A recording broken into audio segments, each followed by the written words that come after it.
roads, bridges, water systems. These are everyday things that we take for granted. But for a lot of poor people, these facilities could mean life or death, sickness or health. Unfortunately, the poor are often on the receiving end of badly designed and built infrastructure, even as they are in most need of basic services. For a little over 6 years, PHILSSA, or the Partnership of Philippine Support Service Agencies, has partnered with urban poor communities, cities, and their local NGOs to demonstrate schemes to deliver high-quality infrastructure, such as roads, drainage, water and sanitation systems, community halls, and other site development services. In 2004, PHILSSA, in partnership with the World Bank and supported by the Japan Social Development Fund, initiated the Upscaling Urban Poor Community Renewal Scheme, or UUPCRS, in 5 cities all over the Philippines.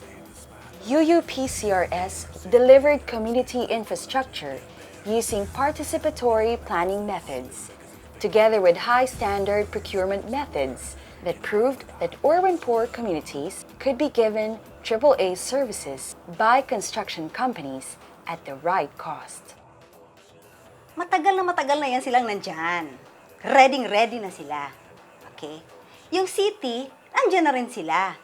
Busy sila sa maraming bagay sa city nila.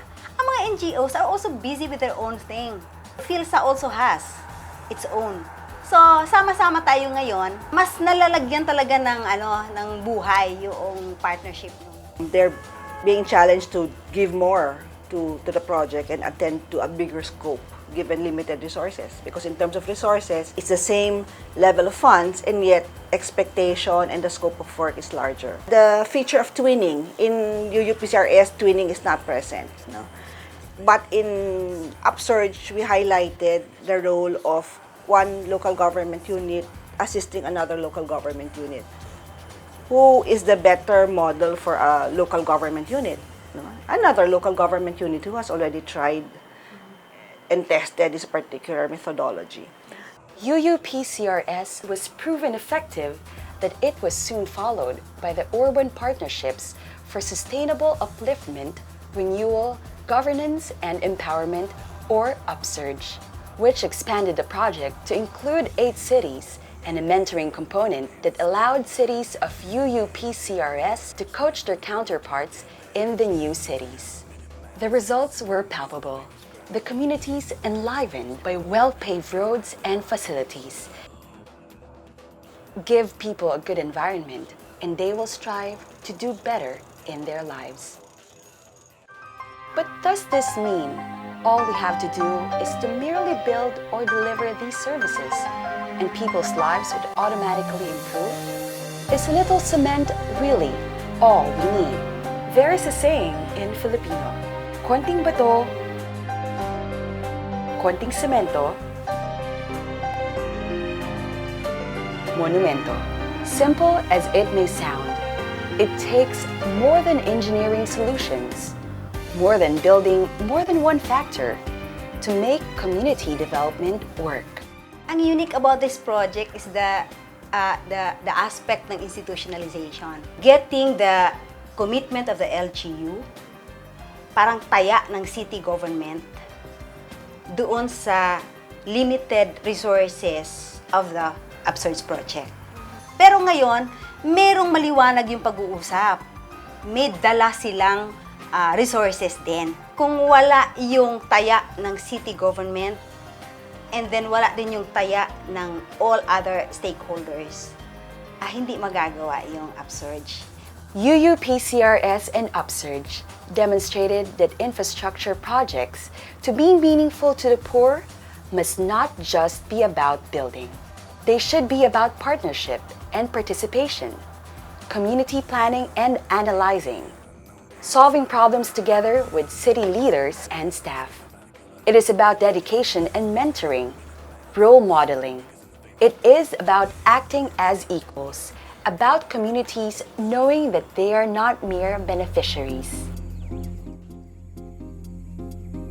UPSURGE is both physical and institutional. It allowed an NGO to experience how it is to prosecute an infrastructure project. Una rin experience namin na magkaroon ng parang upgrading ng mga relocation and challenging yung site, encourage mo yung community na maintindihan yung role nila as a beneficiary and as a stakeholder. And then yung role din namin sa administration ng barangay. We're looking at it now from a macro level wherein we not only look at the community, we now look at the LGU, how the LGU can be able to help other communities as well, how to come up with a comprehensive framework now which can help the LGU look into their urban development problems, issues, and concerns in a very integrated and holistic manner. No? First time namin yun na mayroon kaming projects na ganito. Kaya yung mga housing sites namin, bili lang kami ng site, wala naman kaming infrastructure.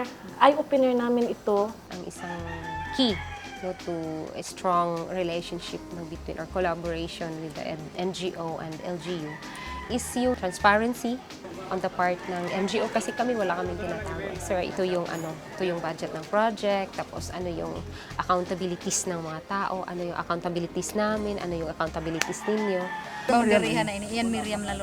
UPSURGE is about people working together, people going through sweat and tears, arguments and agreements, and emerging perhaps not always victorious, Bayad ako ng sorbet, pagkatapos ngayon tatapyasin. but always learning something new.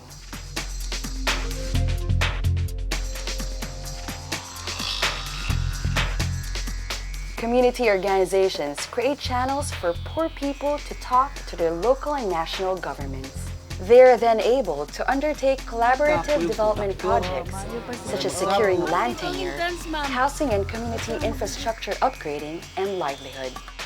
Unang-una, yung pagpasok ng unang proyekto dito, talagang natuwa kami. Hindi lang kami binigyan ng magandang roads at saka drainage system. Nag-ano din sila ng inspirasyon sa amin dahil minomotivate nila ang bawat isa. They have to develop physically tsaka socially. Hindi na kami nahihirapan. Pag dumadaan ka dati, putik talaga, napakahirap. Hindi naman to subdivision, pero parang subdivision na rin. If you ask me, can a project like UPSURGE be done without community organizing, without multi-stakeholder partnership? I'll tell you, that's impossible. It can't be done. There's no other methodology or development approach that can replace a multi-stakeholder partnership. Kung nagsisimula ka doon, yung tutugunan mo yung pangangailangan nila na sinabi nila, di ba? Parang magsisimula yung initiative ng mga tao. So sa planning stage, dapat kasama sila. Mula sa budgeting, planning stage, budgeting, monitoring, implementation monitoring, dapat kasangkot sila. So particular sa proyektong ito, sila talaga yan, no? Community leaders have a large role to play, even if they may not always know what to do in the beginning. Mahirap yung sa umpisa. Kasi may mga hindi makaintindi, may ayaw. Tapos hanggang hindi nila nakikita yung output sa trabaho mo. So yun. Pero as officials, kailangan talaga flexible. Kailangan paintindihin, ipaliwanag sa kanila ano yung purpose ng project. Pag may training, may kami lang yung mga officers. Sabi namin kailangan i-delegate para ma-empower naman yung mga miyembro natin. Araw-araw talaga pinapasyalan ko, iniikutan ko yung mga ginagawa. Tapos kung may mungkahi tayo na gusto natin ipagawa, sinasabi natin dun sa mga leadman ng construction dito. Sila rin, kung may problema, sinasabi rin sa atin, ginagawa natin ng solusyon. This is a test case project. Normally, the government outright builds the infrastructure portion. but that entails a lot of money. What we propose is to come up with a counterpart fund. Like for example, World Bank comes up with this fund, we'll come up with this fund. And we use the same methodology to create the infrastructure. This does not only promote a sense of belonging from the community, but also we can utilize the funds much better. The local government unit is not only the mayor. You have the Sangguniang Panglungsod and you have the department. Find your smell. Tingnan mo dyan sino yung mga aliadong pwedeng katrabaho. It might be the CPDO, the budget officer, or what have you sa Sangguniang Panglungsod. Provided for, kahit sa ngayon hindi sila willing makiusap, baka later on makikiusap. If you give up on that, dahil lang hindi kayo at one shot nakapag-usap, i-give up mo na, yan ang mayor na yan, walang pag-asa. Wala na, tapos na yung relationship. Pero pag pinursu mo pa, kunyari may kaibigan kang Sangguniang Panglungsod member dyan na relatively open and responsive at nauunawaan yung people's issue, you talk to them and maybe ask him to facilitate a dialogue between the mayor and the people's organization.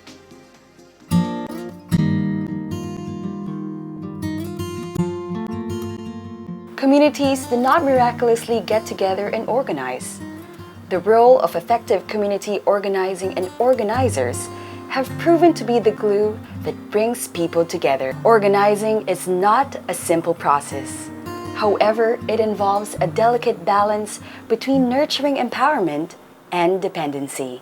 Nang nag-umpisa nga ako sa UPSURGE pa lang, nahirapan nga kami kasi first time pa namin involved ng infra project. Tapos, yung akala ko mas easy na yun kung sa UPSURGE pa. Hindi nga pala kasi sa community, nang nag-start pa kami sa baselining, hindi mo na akala ng mga tao na ano na naman kaya to. Kasi ang dami na nilang experience ng mga association na puro palpak yung nag-organize doon. Ako kasi nag-base na ako sa FB, so naki-coordinate kami sa city, binigyan nila kami, kasi may health center doon. So, sa health center kasi merong isang room, doctor's quarter. So, hindi siya ginagamit. Nag-stay muna ako sa recovery room nila for almost 1 month. Every time na nag-i-stay kasi ako doon, so every now and then, may mga sumisilip. Siyempre, may mga pasyente. Sinisilip ka. Hindi ako nagkapaniwala sa sarili ko na talagang mambilize ko yung mga tao, talagang mapapacilitate ko yung reblocking. Kasi reblocking at saka walang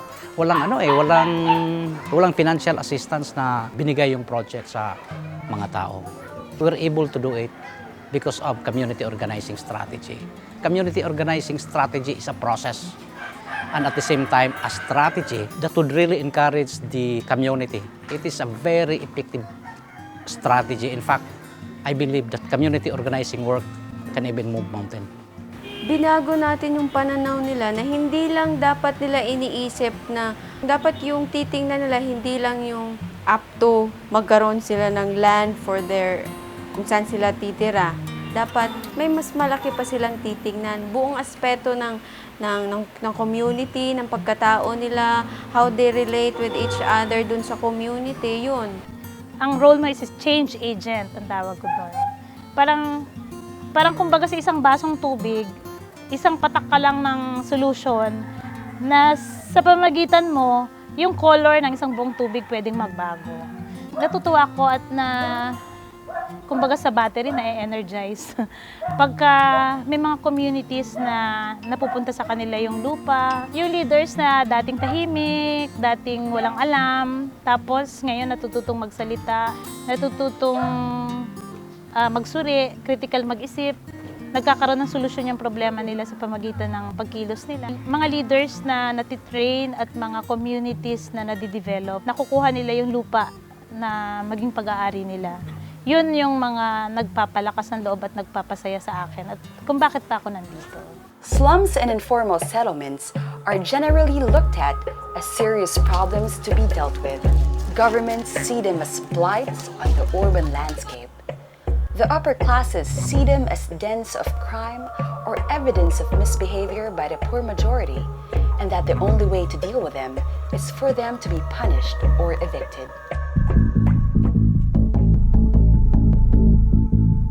Fortunately, NGOs and local governments have started to take a second look at informal settlements and the poor who inhabit them, and are recognizing the constructive role communities and their organizations can play in finding lasting solutions to citywide problems of land, housing, and livelihood. The learnings, I think, keep on, you grow with the community. Part of the experience is you continue working and partnering with poor communities and try to strengthen them. It would be at different levels now with the community in the future. Now you're building alliances at the barangay level and at the city level. They can engage local government, providing further needs. Local governments are finding out that when poor community organizations are at the center of the planning and implementation of housing and development programs which affect them, these are more likely to be successful. In the end, we find out that slum settlements do house ordinary, productive citizens. Given the right opportunities as organized communities, people from the slums are able to show how large-scale development can occur through a combination of partnerships and self-help. But first, proper community organizing processes must be undertaken. I would want to look for a people's organization, one that has capable leaders, committed and capable leaders, to an organization that has the basic or standard, minimum standard of organizational management systems, financial systems, even how they manage organizations, may regular meeting. Every PO, kanya-kanya ng strength tsaka weaknesses din.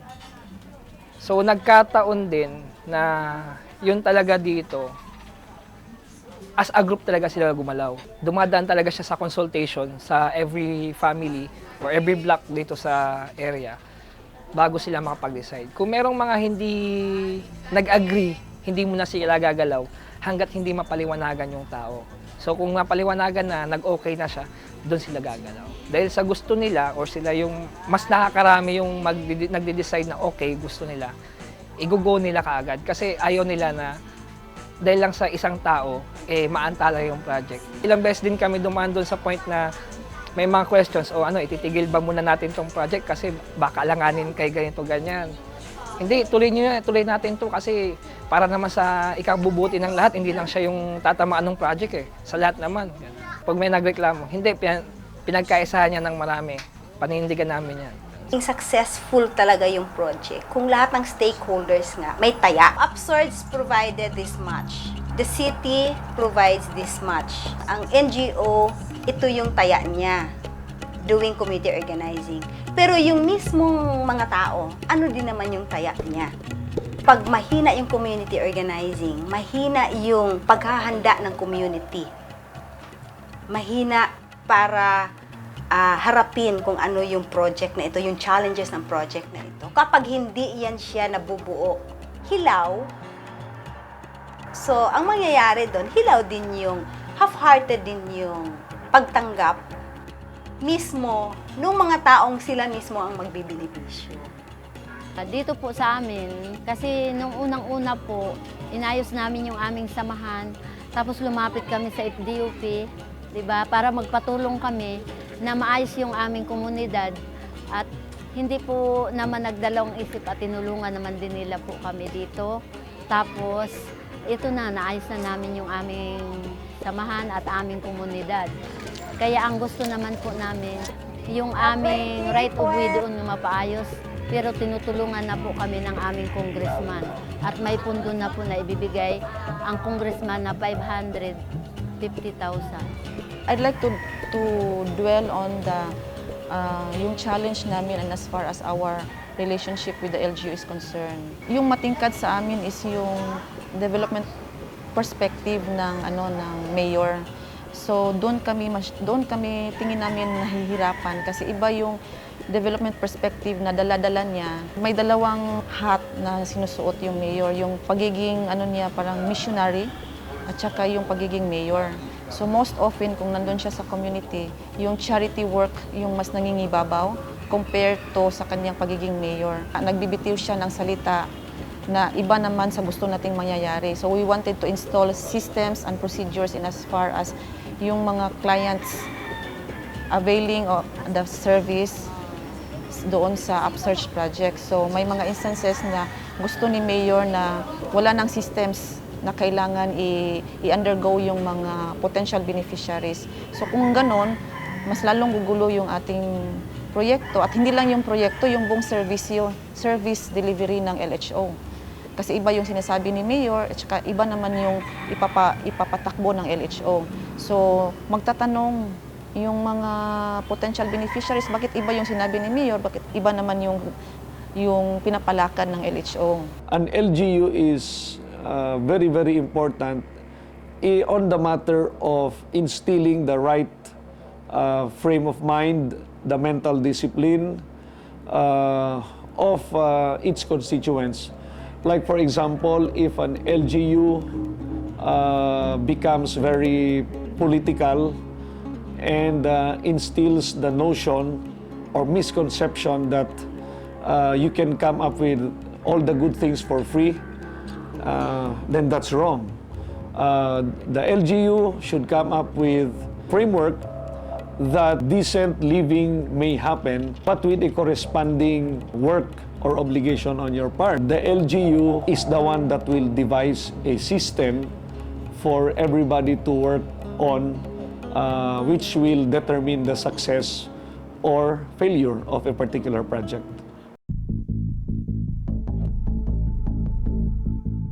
When members of the community gain confidence and knowledge, they become better partners in development and are the best source of energy for urban development. Unang-una, halimbawa, mayroon kaming problema na dapat namin pag-uusapan, nagpapatawag ng meeting ang presidente. Kailangan andoon kami at pag-uusapan namin yung dapat namin ipahayag sa mga tao o kaya sa ahensya ng gobyerno na dapat kami pumunta. Naghahati-hati kami noon kung sino ang sa isang opisina, hati-hati kami para yung kailangan namin, sabay-sabay din namin na makamit. Halimbawa, pupunta sila sa munisipyo, kami naman sa barangay, o kung saan naman yung may mga seminar kami, sama-sama kami. Hindi naman palagi ang gobyerno. Yung sa amin naman, kung paano namin masusuklian yung mga binibigay ng gobyerno na maganda para sa amin. Ganun din yung nag-give and take lang ng mga. Dapat pagtulungan ng bawat miyembro. So kung may dapat ibalik, kagaya ng contribution, ito'y ang contribution na sinasabi natin pagdating sa FVA ay cost recovery. Kung yun ay sinserong ina-address ng bawat miyembro para ibalik sa LGU na nagbigay tulong dito para sa kanilang housing, hindi malayong ang LGU mag-isip pa ng mas maraming housing projects para sa mga communities kagaya ng nasa coastal areas, nasa depressed areas. At para pare-parehong umangat ang bawat isa sa amin.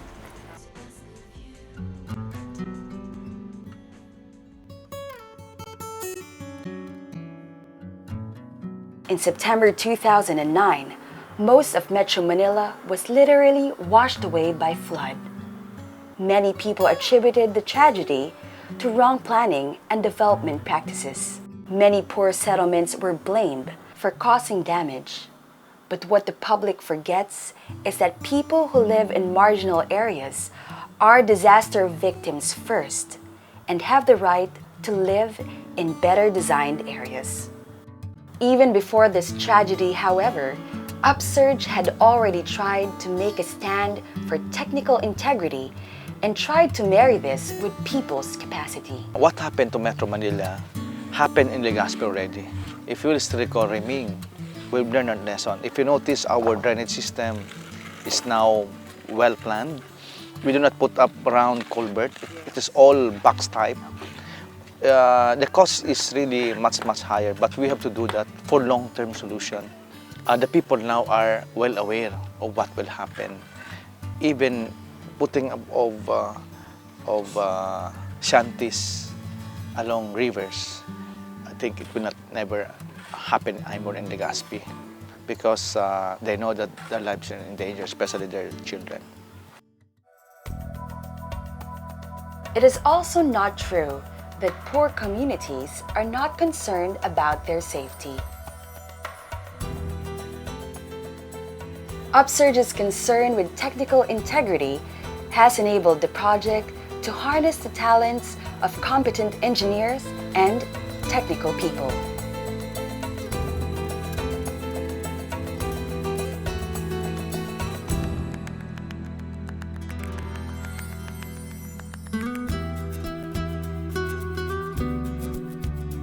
Simula nung nagtrabaho ako kasi nalinya na ako sa horizontal projects eh.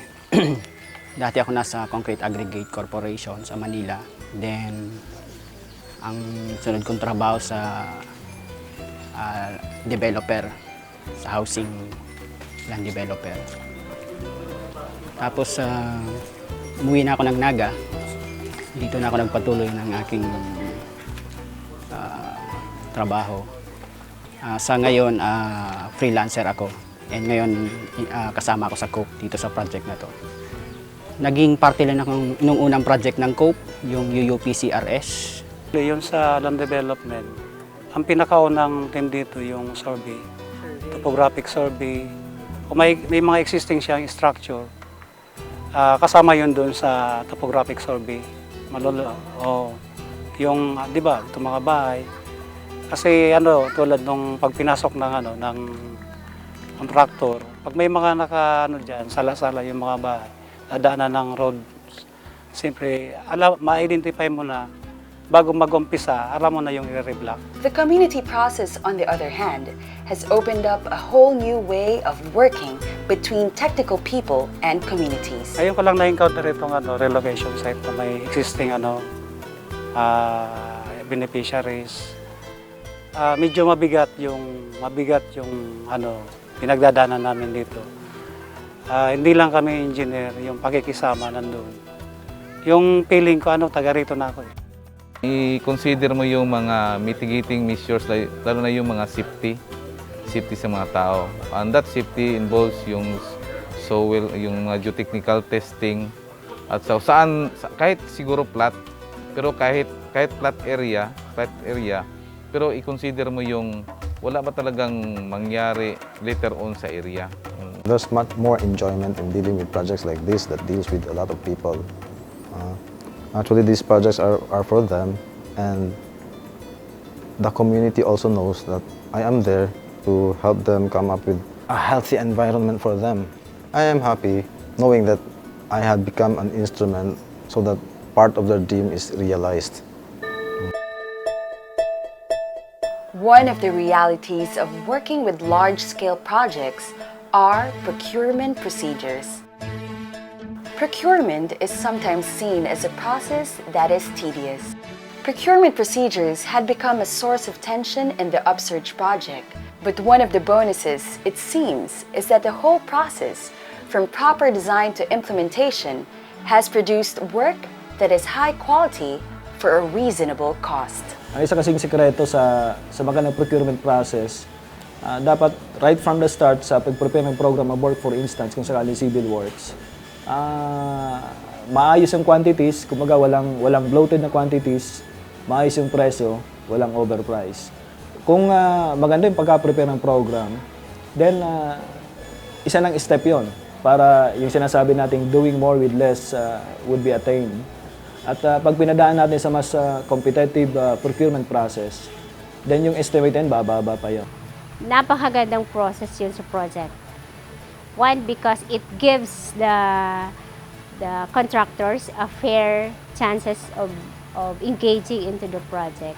Nasisira siya when there are contractors who would like to be a sure winner. Sabi nila, yung daya niyan, you prepared the bid of the competing bidders para ma-sure mo na yung bid mo is the lowest and responsive, which can be done na hindi alam ng implementing agency.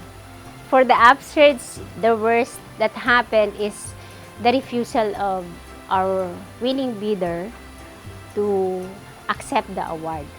Refusal on our term, but the bidder said that they just declined to accept whatever it means for them. So we have this failed bidding, and the process itself delayed the project implementation. But blessing in disguise that the winning bidder for the rebid is 23% lower than our estimate. UPSURGE has shown that proper procurement procedures actually work to the advantage of communities and not against them. Settlements provide spaces for people to carry on various activities in their lives. Housing provides security and allows people to access basic services such as water, electricity, sanitation, and belongingness in their city. Housing and facilities cost money, but this should not keep society from providing it and accessing it. It is therefore everyone's responsibility to ensure that our urban areas become places where everyone lives in dignity. UPSURGE was designed so that by the end of the project, partner communities are able to pay back and therefore allow other communities to access similar resources. It was also designed to ensure that local governments, NGOs, and communities learn from the experience so that the lessons can benefit future generations of urban settlers. Hindi talaga ito libre. Kung baga, ibibigay nyo ay karampot lamang doon sa ibinigay ng World Bank, tapos ng Japan, Social Development Fund, karampot lamang yan. Tapos yung inyong ibibigay na cost recovery ay mapupunta din, ayon sa inaasahan, mapupunta din doon sa ibang barangay na pwedeng manginabang ng proyekto. So, kung titigil na tayo dito, mamamatay na yung proyekto. Sa cost recovery, sila rin kasama doon sa kung paano babayaran yung project. 200 weekly. So, tingin naman ng tao, kaya, nag-consult ulit kung kaya ba yung 200 weekly. Kaya naman. So, ganun. May iba naman na hindi nagbabayad ng 200. More than 200 pa yung binabayad. Kasi the more bigger yung area mo, mas malaki yung equity mo. Doon namin brought up na, eto, Mayor, meron ng pera yung Dominador Asis. Or na-recover na ng Dominador Asis yung fund na pwedeng gamitin para sa ibang site development o upgrading ng areas dito sa Valenzuela. So natuwa si Mayor na nakapag-recover kayo, sabi ngayon. Kasi kami puro grant. Doon pumasok yung, sige, may fund ang LGU. Kaya naming pondohan niya ng 10 million basta kayo bahalang mangolekta, tayo ang maghahanap ng area. Sabi. Matutuwa ka dito sa mga tao dahil kahit nag-uulam lang sila ng mga bagoong basta makabayad sila ng sa sarili nilang tinitirahan sa lupa. Kaya ako, kahit ganito kami, natutuwa ako kasi ako ang namumuno at nakikita ko ang mga tao kung gaano ka-porsigido. Yung focus namin, yung pag-institutionalize yung cost recovery. That is why we have submitted a proposed shelter code. Naka-incorporate doon ng creation sa Socialized Housing Fund. Ito yung na-discuss namin sa CRIC, na after the UPSURGE project, doon natin ibubuhos yung pag-maintain, no? O yung pag-recover ng sa project, tapos yung pag-maintain, yung pagpundo, para somehow magagamit sa other projects, future projects. Beyond cost recovery, partnerships are essential to ensure a good supply of urban services. The task of ensuring that the poor have the quantity and variety of services needed cannot be handled by one group alone. The poor, the government, NGOs, or the private sector cannot do it alone. Whenever different stakeholders get together, however, problems could arise. The different interests and interpretations, and of course politics, could get in the way. One of the secret weapons of UPSURGE is the CRIC, or the Community Renewal Implementation Committee. The CRIC found different expressions in the different sites of UPSURGE, but the essence remained the same. It was a venue for teamwork among all the stakeholders. We have monthly meetings with Exicom aside from yung CREAT. Tapos yung monthly ay halos weekly na monitoring of the project. Kasi naka-assign ako dito mismo sa, ang dami kong hinahawakang project. So, isa lang yung sa UPSURGE project. So, ilang oras yung biyahe. Yung scheduling siguro, ang isa rin na tinitignan ko rin na kailangan yung monitoring, regular monitoring, although kahit nandun yung CO. The CREAT or the Community Renewal Implementing Team was appointed by the mayor early on. So that team was able to accompany our community organizer and be involved in all the activities. So from the assessment workshop up to the identification of the potential beneficiaries to be relocated to the site. A mandate from the local chief executive is quite important in putting that structure in place. For such partnerships to be effective, the organizations of the poor must be the major partners. It is important to understand what each stakeholder could contribute. UPSURGE has provided a space and opportunity for each player to achieve what they do best. It goes with pride. More than that, it's actually the challenge to do more. When you say you are a model, you're an example to other NGOs, that also the responsibility of doing more, doing well, setting the trend is more to that. To do more examples so that others will follow, and then of course naman to sustain whatever is there, no? So it just doesn't stop with pride. It goes with the responsibility, it goes with the commitment to do more, and then to do well. I think the strength of the city is not built on myself. The strength of the city is built on the kind of people that we have in City Hall. Management by exception. When I say management by exception, I only come in if they have special concerns, special problems, but day-to-day routine process is done by the employees of City Hall. So even if I'm no longer around, my sense is that this will continue. I provided direction, probably doing oversight, and making follow-ups if my personal follow-up is necessary. But outside of that, the back here is headed by a bureaucrat. The political leadership doesn't involve itself in matters that are covered by the back. Ours has been more ministerial than anything else. We realized that it was the actions of everyday heroes that made these big projects possible. The NGO engineer who dutifully sent reports so that the next tranche will come.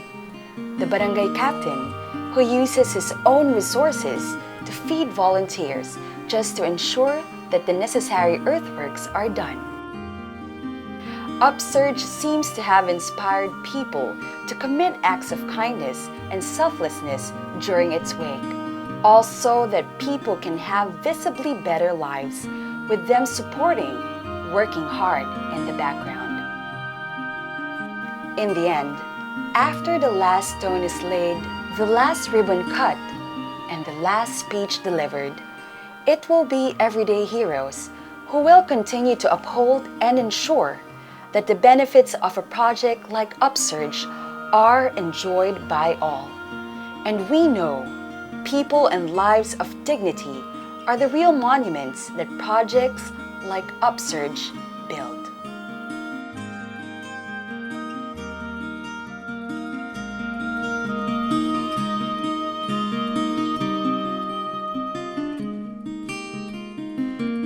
Masaya ba kayo dahil may kalsada?